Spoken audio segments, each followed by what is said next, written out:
आठटारे आमे कुआडे बाहरिलु।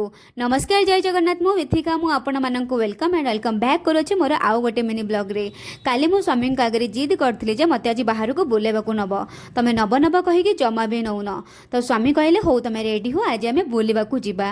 तो मु संध्या पूजा सारिकी बेडरूम रे जाइकी देखिली तो स्वामी पढुचंदी भजन भजन पढ़ू पढ़ू स्वामी हठात कहले मिथिका रेडी हो आज आमे जिबा पुरी प्रभु श्री जगन्नाथंकर दर्शन करिया पई। तो मु तांको कहली तमे तो एबे थकेकी आसिलो गाड़ी चलेक आमको नहीं पार।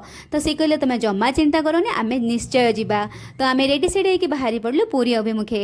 चंदनपुर रे आम चकाकी होटेल रे खाइलु फेमस चूड़ा कदम्बा आउ डालमा।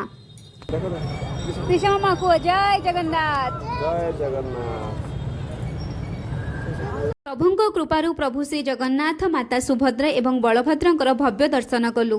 एमिति दर्शन भाग्य थिले ही मिले। सत कहती प्रभुंको डाक न आसिले प्रभुंको डोरी न लगे आम केबे भी जाई परिबनी तांको दर्शन करिया पई।